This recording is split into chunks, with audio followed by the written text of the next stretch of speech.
यानंतर मी विनंती करतो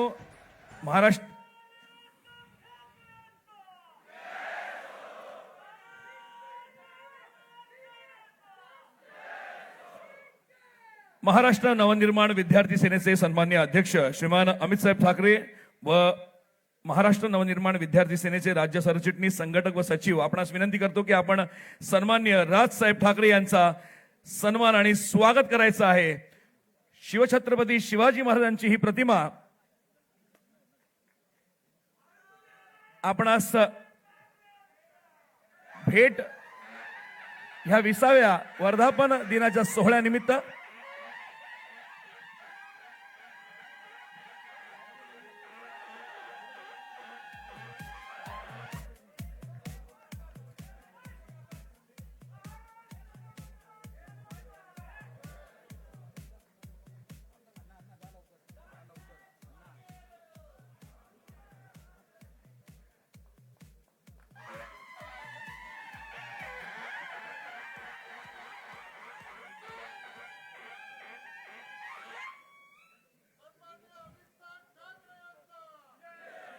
त्यानंतर मान्यवरांचे आभार।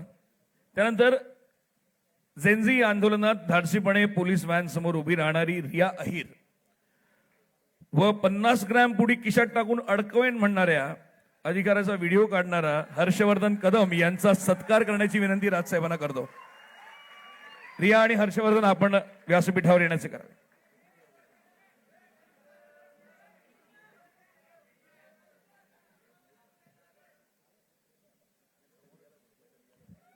रिया प्लीज। हर्षवर्धन आला जवळ आला।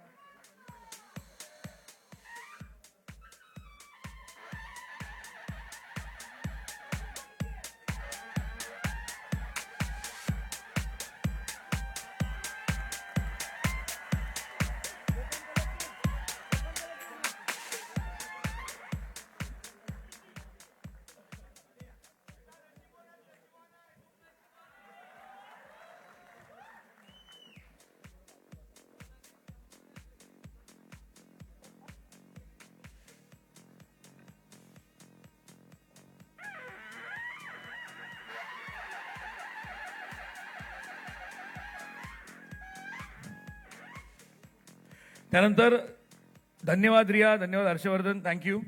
यानंतर द कोकण कलेक्टिव्ह यांच्या गायिकांच्या समूहाचा सन्मान करण्याची विनंती राजसाहेबांना करतो। बहारदार असा कार्यक्रम ज्यांनी सादर केला। महाराष्ट्राची परंपरा सांस्कृतिक दृष्टीने अजरामर करण्यासाठी हा जो हातभार त्यांनी या संगीत क्षेत्रात लावलेला आहे, द कोकण कलेक्टिव्ह।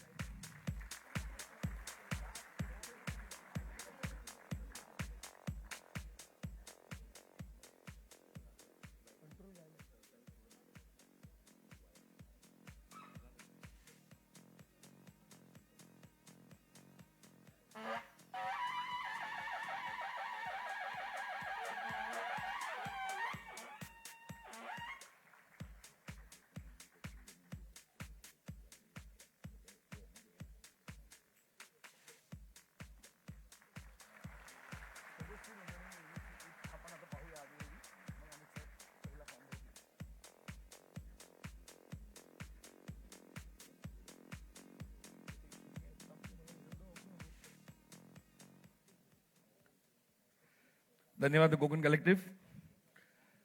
आणि आता व्यासपीठावरील मान्यवरांना एक विनंती आहे की सदस्य नोंदणी अभियानाची एक एव्ही आपण पाहणार आहोत, ती आपण कृपया पाहावी। आणि त्यानंतर अमित साहेब हा सदस्य नोंदणीचा पहिला फॉर्म भरणार आहेत। एव्ही प्लीज।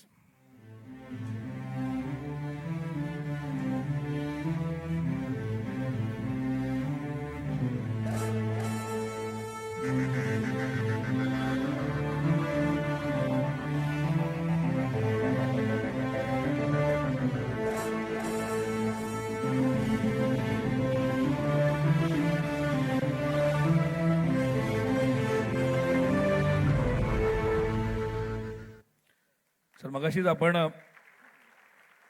अमित साहेबांनी काय सांगितलेलं ऐकलं की आजच ही घोषणा झालेली आहे। हा अभिमान आणि हा अभियान दोन्हीही आता उच्च स्तरावर न्यायचे। पहिला फॉर्म अमित साहेब इथे भरणार आहेत। त्यांना विनंती करतो की आपण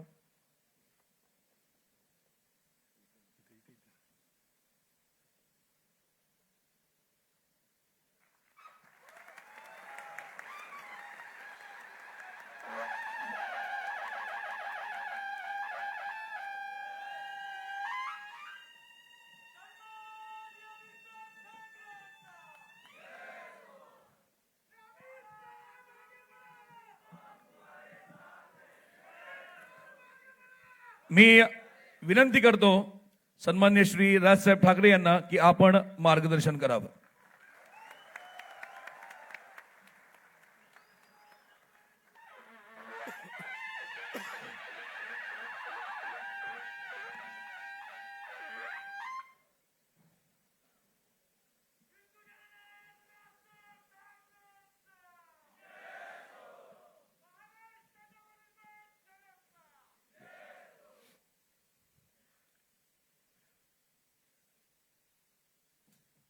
इथे जमलेल्या विद्यार्थ्यांनो आणि कधी काळी विद्यार्थी असलेल्यांनो,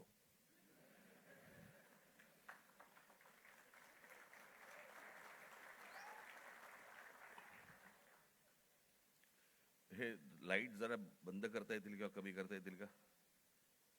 हे समोरचे हे हा पण हा बंद, हा आणि हा बंद करा पहिला. हा हा वरचा करता येईल का? हा बस.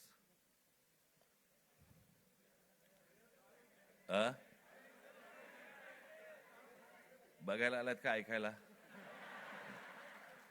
ए बंद कमी कर रे भाऊ, मला डोकं दुखायला लागतं.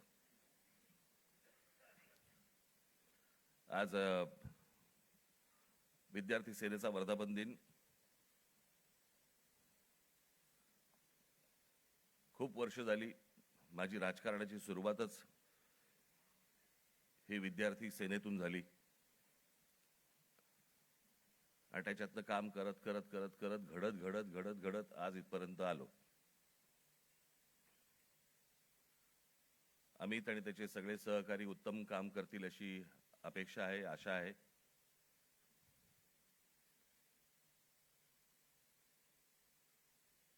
आणि या सदस्य नोंदणीला देखील भरघोस प्रतिसाद मिळेल अशी मी अपेक्षा करतो.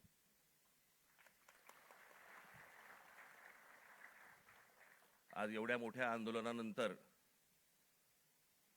आज इतक्या लगेच विद्यार्थ्यांच्या आंदोलनानंतर लगेच इतक्या लवकर विद्यार्थी सेनेचा वर्धापन दिन आलाय.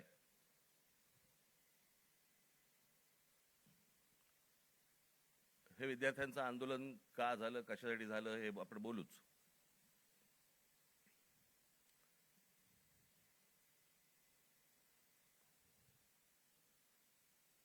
परंतु मी ज्या वेळेला कामाला सुरुवात केली त्यावेळेला काळ वेगळा होता, विषय वेगळे होते. आत्ताचे विषय वेगळे आहेत. त्यावेळेचा तरुण वेगळा होता, आत्ताचा तरुण वेगळा आहे. तेव्हाचे विद्यार्थी वेगळे होते, आत्ताचे विद्यार्थी वेगळे आहेत.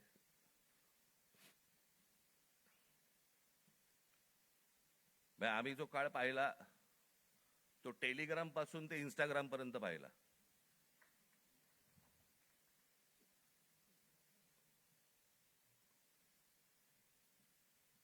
आणि आत्ताच्या ह्या सगळ्या काय ती काय जेनझी म्हणजे 97 पासून जे जन्माला आले ते 2011 पर्यंतचे, बरोबर ना?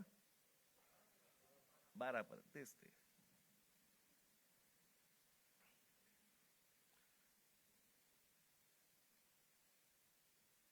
या मुलांचं म्हणणं काय, या मुलांना काय हवंय? आपण हे जेनझी जेनझी करतोय. इंग्रजी बोलणारी फक्त जेनझी नसतात. माझी विद्यार्थी सेनेच्या सर्व सहकार्यांना माझी विनंती आहे, जेनझी 97 नंतर जन्माला आलेले 2011 पर्यंत 12 पर्यंतची मुलं ही महाराष्ट्राच्या ग्रामीण भागात पण आहेत.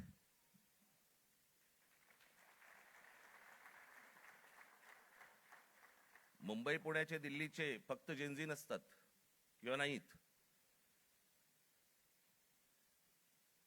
या मुलांच्या अपेक्षा काय आहेत, आशा काय आहेत, यांना काय हवंय?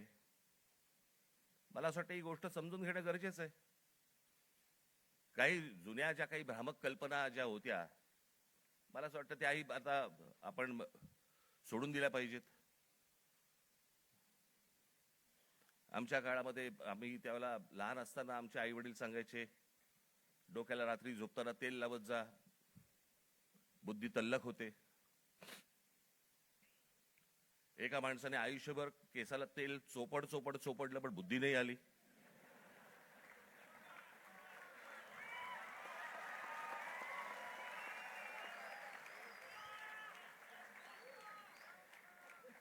प्रत्येक केस स्वतंत्र उमेदवारासारखा उभा असतो.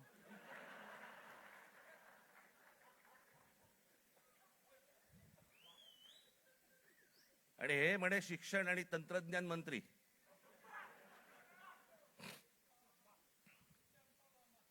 काय बोलतोय आपण? काय चाललंय? जग कुठे चाललंय? आपण काय बोलतो? आपण शिक्षण आणि तंत्रज्ञान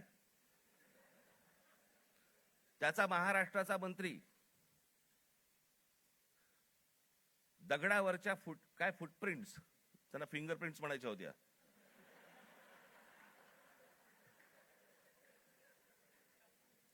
ते म्हणे आता लिंक आधारशी करणार. कसं?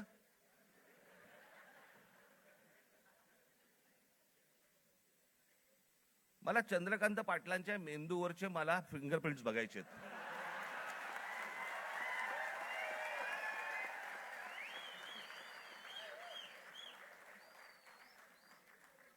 कोल्हापूरकरांनी ज्ञान मिळावं म्हणून या माणसाला कोल्हापूरवरनं पुण्यात पाठवलं, जिकडे बाबा शिक्षणाचं बाहेरघर आहे.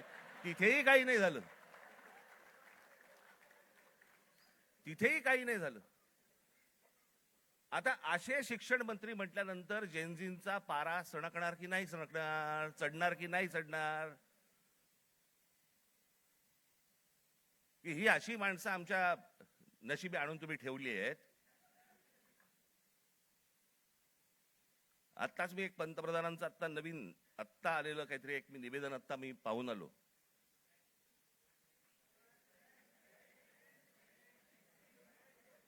ज्यात त्यांनी असं सांगितलेलं आहे की ज्या प्रकारचे व्हिडिओज आणि ज्या प्रकारची भाषा वापरली गेली ती अयोग्य आहे. मला मान्य आहे.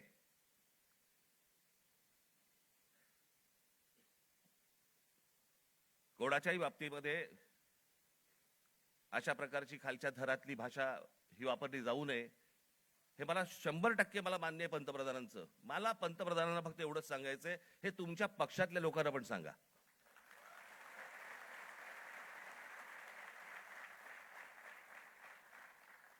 महात्मा गांधींपासून जवाहरलाल नेहरूंपासून इंदिरा गांधींपासून आतापर्यंत सगळ्यांपर्यंत आमच्यापर्यंत ज्या प्रकारची तुमची ट्रोलची जी काही टीम प्रत्येक राज्यांमध्ये जी बसवलेली आहेत, लोक बसवलेली आहेत, ते कोणत्या भाषेमध्ये आणि कोणत्या गोष्टी करत असतात मी पाहत नाही.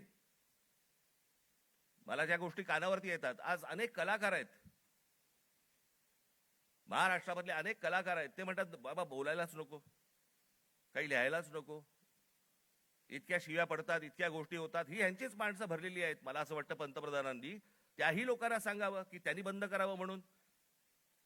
हे गेल्या 12 वर्षातच सगळी सुरुवात झाली. भारतीय जनता पक्षाचे जी काही ट्रोलच्या टीम्स आहेत यांनी ह्या ज्या गोष्टी सुरू केल्या, याच्यातनच हे ज्याला म्हणतो ना आपण, जे तुम्ही पेराल तेच उगवेल, तेच आलं अंगावर तुमच्या. त्याच्यात पंतप्रधानांनी सांगितलं की मला शिव्या दिल्या, माझ्या आईबद्दल बोलले. चुकीचंच आहे, हे मनापासून सांगतो मी, हे चुकीचंच आहे. पण माझी पंतप्रधानांना विनंती आहे, दुसऱ्यांनाही आया असतात.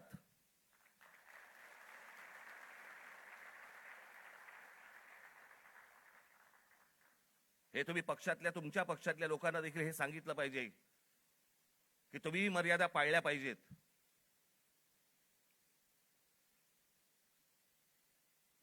आज पंतप्रधान सांगतात की मी त्या मुलांना सगळ्यांना माफ केलं, पण इतकी वर्ष 12 वर्ष तुमच्या लोकांनी जे काही केलंय त्याची माफी कोण मागणार?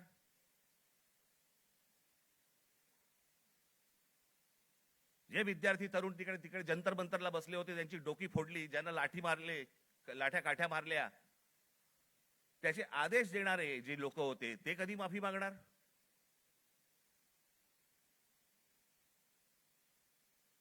आणि मला असं वाटतं की हे मूळ हे काय झालंय, नीटची परीक्षा हे कारण आहेच,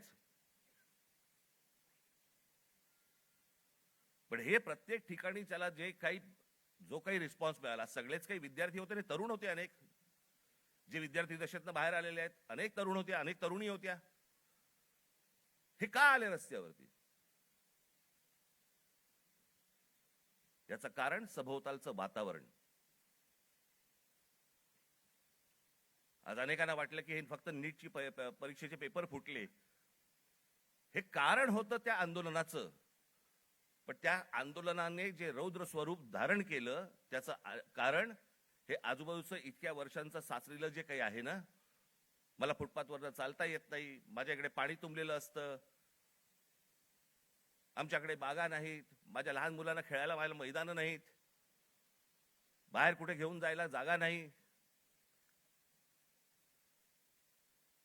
शिक्षण झालंय, नोकऱ्या मिळत नाहीयेत, सगळ्या कंपन्या खासगी लोकांना दिल्या जात आहेत, एकाच उद्योगपतीवरती मेहरबानी सुरू आहे, त्यालाच सगळी जंगलं दिली जात आहेत, त्यालाच सगळ्या जागा दिल्या जात आहेत. जेव्हा कधी बघावं तेव्हा या देशामध्ये फक्त निवडणुकाच सुरू आहेत, आमदार खासदार फोडले जात आहेत, 50-50, 100-100 कोटी. डिजिटल इंडिया,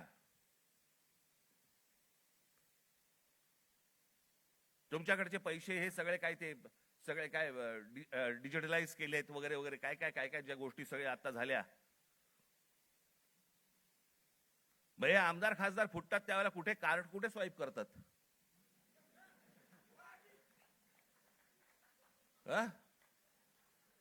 उलटा उलटा कार्ड स्वाईप.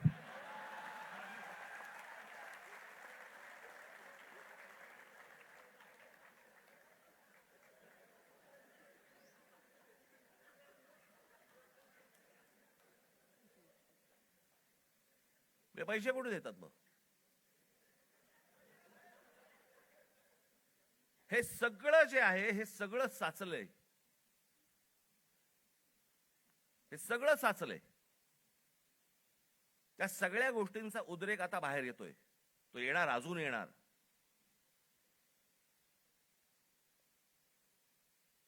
हा विषय कोणाला तरी सत्तेवरनं खाली खेचणं आणि कोणाला तरी सत्तेवरती आणणं हा एवढ्या पुरता मामूली विषय नाहीये. हा देशाचा विषय आहे.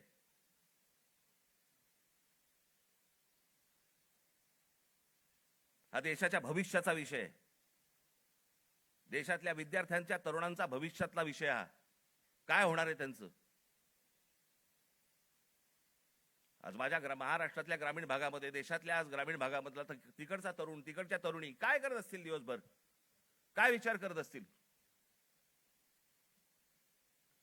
तो तिकडचा तरुण ज्यावेळेला विचार करत असेल की बाबा माझ्या बाजूच्या घरामध्ये एकाने शेतकऱ्यांनी माझ्या वडिलांचे मित्र होते, त्यांनी आत्महत्या केली,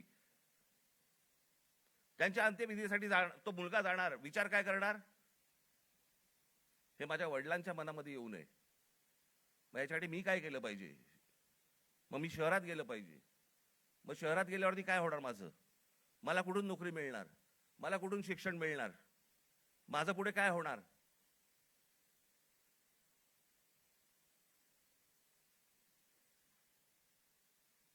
आज शहरांची परिस्थिती बघा. या सरकारने येऊन सांगितलं होतं आम्ही स्मार्ट सिटी करणार. कुठे आहेत त्या स्मार्ट सिटीज? आमच्याकडे रस्ते, पूल, जे काय ब्रिजेस जे काय बांधले जात आहेत, आपण त्याला विकास म्हणतोय. आपली शहरं ही राहण्यायोग्य आहेत का? इथपासून सगळी सुरुवात आहे ना.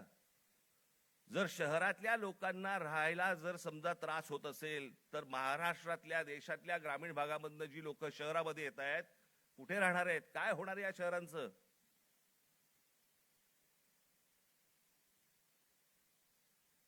मी आता एक जस्ट तुमच्यासाठी म्हणून एक आकडा म्हणून आणलाय. आजची देशाची शिक्षणाची परिस्थिती हे वर्तमानपत्रांमध्ये आलेलं, हे वेबसाईटवरनं काढलेलं, अनेक गोष्टींमधनं आलेलं, हे त्याच्यातनं मी हे तुमच्या समोर मांडतोय. आजची देशाची शिक्षणाची परिस्थिती काय आहे? देशातील 1 लाख शैक्षणिक संस्थांमध्ये मुलींसाठी स्वच्छतागृह नाही. 1 लाख. 15,000 शाळांमध्ये पिण्याच्या पाण्याची सुविधा नाही. 2004 मध्ये 8 लाख शिक्षकांची पदे जी रिक्त होती ती 2026 मध्ये ही संख्या 10 लाखावरती पोहोचलेली आहे. शिक्षक हवे 10 लाख. 23 ला जॉईंट एंट्रन्स एक्झाम परीक्षार्थ्यांसाठी फक्त 1,00,000 जागा उपलब्ध आहेत. 2014 मध्ये 3,00,000 विद्यार्थी परदेशात शिक्षणासाठी गेले होते. 2014ला 3,00,000. तर 2026 मध्ये ही संख्या 9,10,000वरती पोहोचली आज. इतकी मुलं परदेशात जात आहेत. का परदेशात जात आहेत? मी 2014 साली मी एक डॉक्युमेंटरी केली होती, छोटीशी एक फिल्म केली होती 16 मिनिटाची. आपण जरूर बघा, YouTube वरती आहे.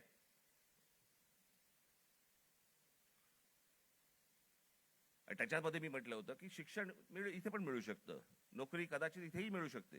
ही मुलं परदेशात का जात आहेत? ही सगळी मुलं परदेशात जात आहेत याचं कारण सभोवतालचं वातावरण. मी माझ्या घरातनं बाहेर पडल्यावरती मला आनंद मिळाला पाहिजे की मी काय शहरामध्ये राहतोय, काय सुंदर रस्ते आहेत, काय चांगले फुटपाथ आहेत, काय चांगल्या बागा आहेत, काय चांगली मैदान आहेत, स्पोर्ट्स कॉम्प्लेक्स आहे. मला प्रत्येक गोष्टीला वाव आहे. मग आमच्याकडे ही गोष्ट का नाहीये?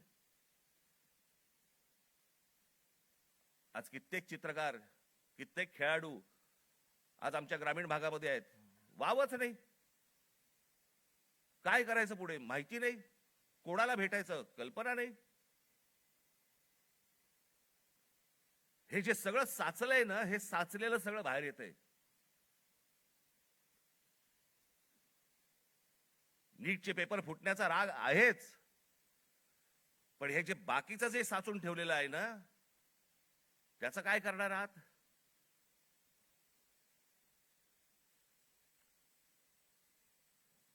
दोन 2014 मध्ये परदेशातील शिक्षणावरती भारतीयांनी, परदेशात जे गेले लोक 2014 मध्ये, त्या भारतीयांनी किती पैसे खर्च झाले त्यांनी स्वतःहून जे खर्च केले, म्हणजे आपल्या देशातनं जे बाहेर पैसे गेले ते किती गेले? तर ते 79,500 कोटी खर्च झाले. 79,500 कोटी. आज हा खर्च वाढून, आज 2026 मधली गोष्ट बोलतोय, किती वरती गेलाय? तर तो 5,85,000 कोटी वरती गेलाय. म्हणजे 5,85,000 कोटी हे आपल्या देशातनं आपली मुलं बाहेर शिक्षणासाठी गेलेत, त्यांच्या आई वडिलांनी जो खर्च केलाय तो 5,85,000 कोटी आपल्याकडनं परदेशात गेलेले आहेत. हजारो उद्योगपती, हा तर लोकसभेमधला आकडा आहे, हजारो उद्योगपती आपला सगळा बोजा बिस्तारा गुंडाळून परदेशात निघून गेलेत.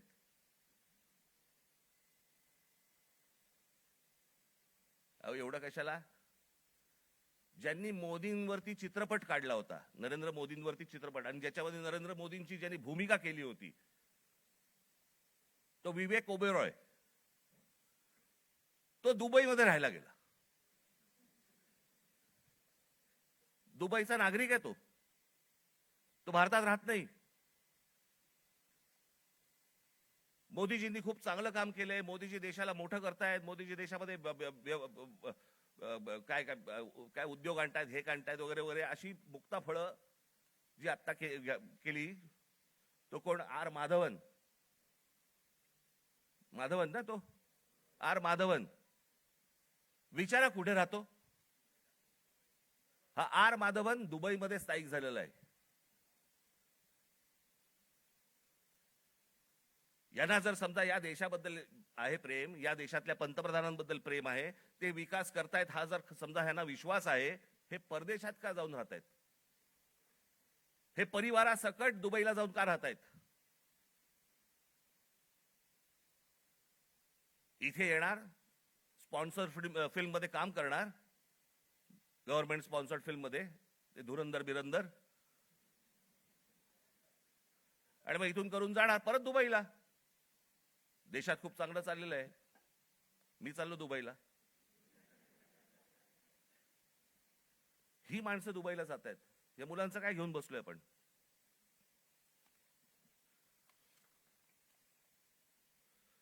दोन 2004 मध्ये काँग्रेस सरकार ज्या वेळेला होतं त्यावेळेला शिक्षणावरती खर्च किती होता? 3.2%. आज 2026 मध्ये तो किती आहे? 2.8%. म्हणजे शिक्षणावरती जेवढा खर्च व्हायला पाहिजे, अमेरिकेमध्ये जाऊन बघा, युरोपमध्ये जाऊन बघा, शिक्षणावरती काय प्रकारचा खर्च करतायत. आज त्या मुलांना, त्या विद्यार्थ्यांना, त्या मुलांना त्यांची स्वप्न, त्यांना काय म्हणायचंय, त्यांना काय सांगायचंय, त्या प्रत्येक गोष्टींसाठी, प्रत्येक स्वप्नांसाठी त्यांच्याकडे वाटा आहेत. आज पंतप्रधान सांगतायत, त्यांच्या निवेदनामध्ये बोललेत की ही विद्यार्थी हे सगळे जे आहेत हे चुकीच्या रस्त्यावरती भरकटलेले आहेत. चुकीच्या रस्त्यावरती. मी एक ओशोंचं एक वाक्य ऐकलं, मी वाचलं होतं ज्यावेळेला मी, त्यातलं एक वाक्य होतं ओशोंचं, फार छान वाक्य होतं. आणि त्याच्यामध्ये असं म्हणाले ते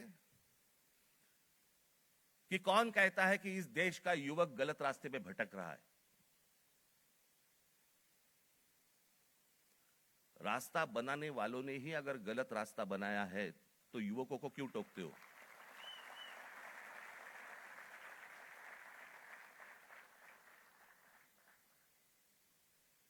ते चुकीच्या रस्त्यावरती नाही आहेत. त्यांच्या आशा, अपेक्षा, महत्वाकांक्षा या सगळ्या मारल्या जात आहेत.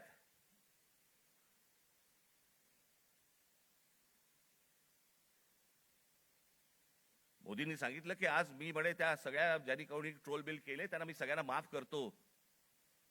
या नीटच्या परीक्षांचे पेपर फुटल्यानंतर ज्या मुलांनी आत्महत्या केल्या त्यांच्या आई वडिलांची कोण माफी मागणार.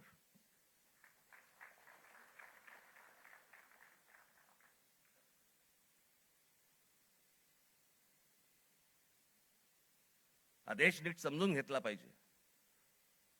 विद्यार्थ्यांचं, तरुणांचं, तरुणींचं म्हणणं, मत हे आपण समजून घेतलं पाहिजे. आज तो विद्यार्थी ज्या वेळेला तो हवालदिल ज्या वेळेला होतो त्या हवालदिलपणामध्ये तो जातो कुठे, मग देवाकडे प्रार्थना करायची, मला नोकरी लागू देत, मला काम मिळू देत, मला पैसे मिळू देत, नोकरी लागल्यावर माझं लग्न होऊ देत. त्याची स्वप्न असतात. मग तो विचार करतो की बाबा देवळात जाऊ, आपण देवासमोर नतमस्तक होऊ. त्याच्या लक्षात येतं अरे त्या देवळातच चोऱ्या व्हायला लागल्यात.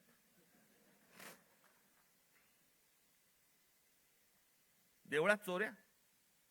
राम मंदिरासारखं इतकं भावनिक दृष्ट्या महत्वाचं असलेलं एक राम मंदिर उभं राहतं आणि त्या राम मंदिरामध्ये 1400 कोटी, आता नुसता जस्ट आकडा आलेला आहे, 1400 कोटी रुपयांची चोरी होते.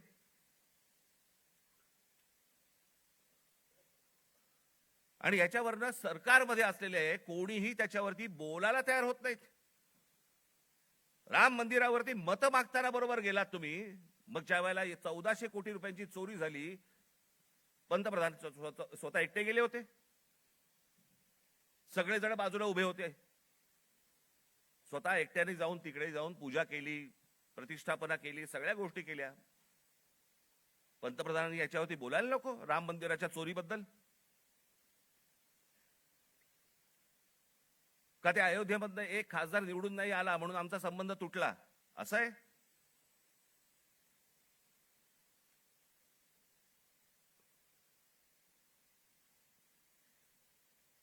आज तो हवालदिल झालेला जो तरुण आहे तो या सगळ्या मंदिरांचा रस्ते पकडतोय.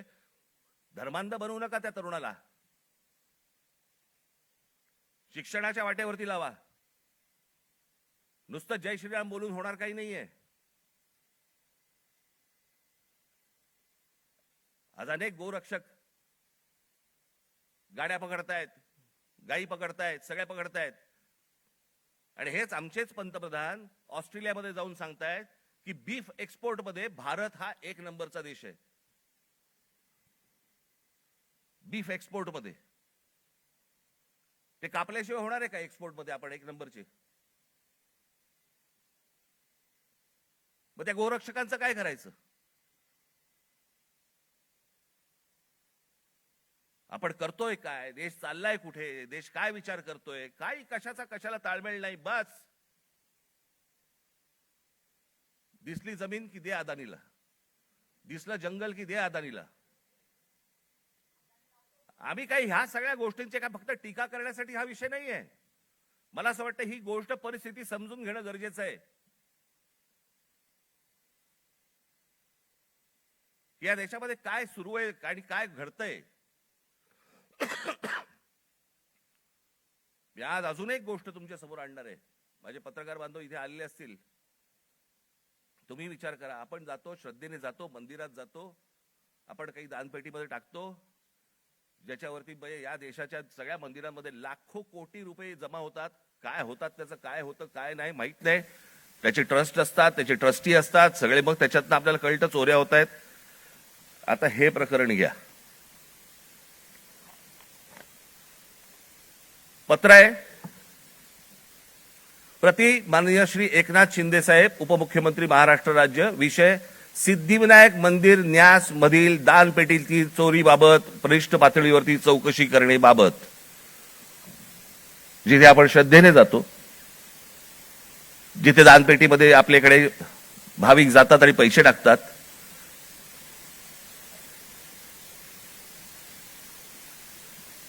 त्याचं कारण असतं ते धर्मासाठी म्हणून आपण असे टाकतो. महोदय, आम्ही स्वाक्षरी करणारे सर्व सिद्धिविनायक न्यास मंदिर प्रभादेवी मुंबई येथील विश्वस्त आहोत.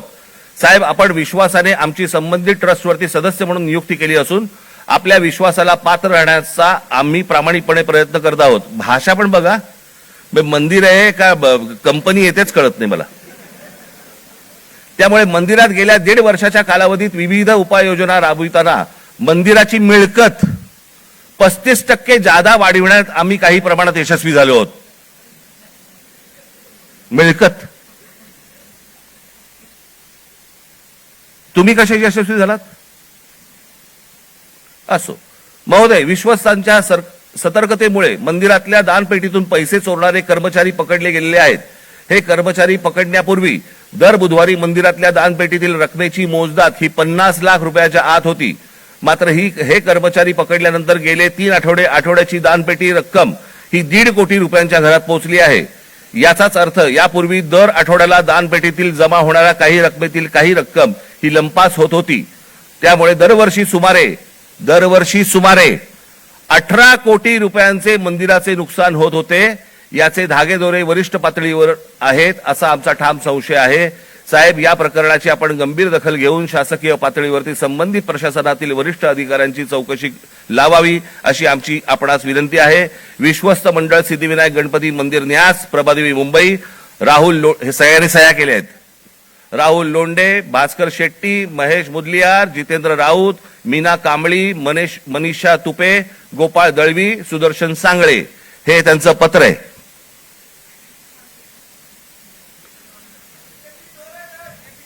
हे सगळं म्हणजे 18 कोटी रुपये दर वर्षाचे सिद्धिविनायक मंदिरामधनं चोरी होतीये. आपण भाबडेपणाने भाविकपणे आपण तिकडे जातोय, दानपेटीमध्ये आपण टाकतोय. हे असल्या चोऱ्या होत आहेत. ही माणसं सगळी मंदिरं लुटतायत. हाच तो तरुण, हेच ते विद्यार्थी परीक्षांच्या वेळेला नोकरीसाठी मंदिरामध्ये जातायत, पायऱ्या झिजवतायत, सांगतायत देवाला मला नोकरी मिळू देत, आणि त्याच मंदिरामध्ये चोऱ्या होत आहेत. तिकडचेच विश्वस्त चोऱ्या करतायत, तिकडचीच माणसं चोऱ्या करतायत. हा आमचा धर्म, ही आमची धर्माची मंदिरं. सरकारवरती विश्वास ठेवता येत नाही म्हणून मंदिरात जावं, तर मंदिरावरती विश्वास ठेवता येत नाही. ही जर समजा देशाची परिस्थिती असेल, होईल काय? रस्त्यावरतीच उद्रेक होईल.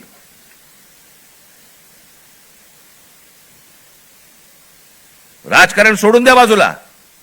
मला असं वाटतं या सगळ्या गोष्टींचा सामूहिक देशाचा म्हणून, राज्याचा म्हणून आपण विचार करणं गरजेचं आहे सर्वांनी मिळून. निवडणुका येतील त्यावेळेला विचार करू वेगळा. पण आज काय परिस्थिती आहे? हे का झालं? कशामुळे झालं? हा उद्रेक का झाला? मला असं वाटतं ह्या गोष्टी समजून घ्यायला नको. अनेक बारीक त्याला लेयर्स आहेत, पापुत्रे आहेत. ते पापुत्रे चढत त्याची वडी झालेली आहे. मला असं वाटतं ही गोष्ट सरकारने समजून घेणं गरजेचं आहे. आज मनातल्या तरुणांच्या, विद्यार्थ्यांच्या आशा, आकांक्षा, महत्वाकांक्षा या मला असं वाटतं विद्यार्थी सेनेने समजून घेणं गरजेचं आहे. नोंदणी होत राहील, पण त्यांची ते काय विचार करतायत मला असं वाटतं हे पाहणं गरजेचं आहे.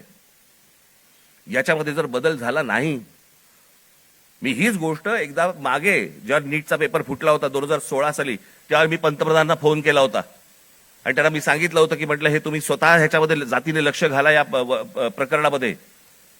म्हटलं देशातले शेतकरी आत्महत्या करतायत, हे मी 2016ला सांगितलं होतं. म्हटलं उद्या हे विद्यार्थी आत्महत्या करतील, आणि आज तेच घडलं. 21 विद्यार्थ्यांनी आत्महत्या केली.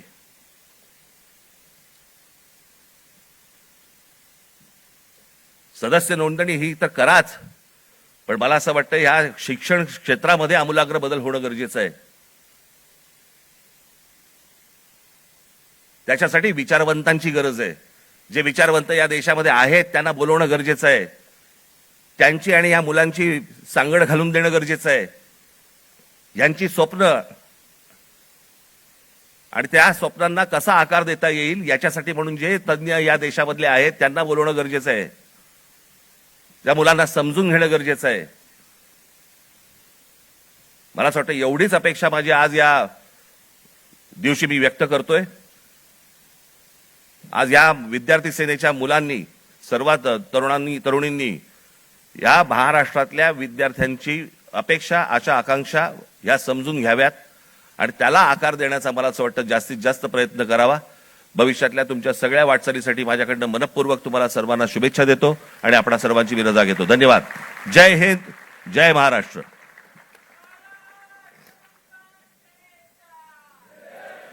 त्यानंतर महाराष्ट्र नवनिर्माण विद्यार्थी सेनेचे सरचिटणीस संदीपजी पासंगी आपणास विनंती करतो की आपण आभार प्रदर्शन करावे. सन्मान्य राजसाहेबांनी वेळात वेळ काढून आपल्या सर्वांना मार्गदर्शन केलं, यासाठी मी संपूर्ण विद्यार्थ्यांतर्फे, माझ्या सर्व सहकाऱ्यांतर्फे साहेबांचे आभार व्यक्त करतो. त्याचप्रमाणे इतरही नेते, सरचिटणीस हे देखील आज उपस्थित आहेत, त्यांचे देखील आभार व्यक्त करतो. आजच्या या कार्यक्रमासाठी कोकण कलेक्टिव्ह असतील, त्याचप्रमाणे लाईट अँड शेड, या रवींद्र नाट्य मंदिरातील सर्व कर्मचारी असतील, ज्यांनी ज्यांनी या कार्यक्रमाने सहकार्य केलंय त्या सर्वांचं मी आभार व्यक्त करतो. धन्यवाद. सर्वांना विनंती की आपण राष्ट्रगीतासाठी उभं राहावं. महाराष्ट्र नवनिर्माण विद्यार्थी सेनेचा हा 20वा वर्धापन दिन आणि या सोहळ्याला खऱ्या अर्थानं आपण जे बहुसंख्येने उपस्थित आहात त्या सर्वांना एक विनंती आहे की आपण पुढे आता 3 गोष्टी करायच्या. एक म्हणजे हे अभियान अभिमानानं पुढे न्यायचंय. त्याचं पहिलं पाऊल जसं आपण बाहेर टाकाल, तुम्हाला तिथे रजिस्ट्रेशनचे काउंटर्स दिसतील, नोंदणीचे काउंटर्स दिसतील, स्टॉल्स दिसतील. तिथे आपण ऑफलाईन ऑनलाईन पद्धतीनं आपली नोंदणी करूनच जायचंय. अनिवार्यता समजून घ्या. दुसरी गोष्ट ही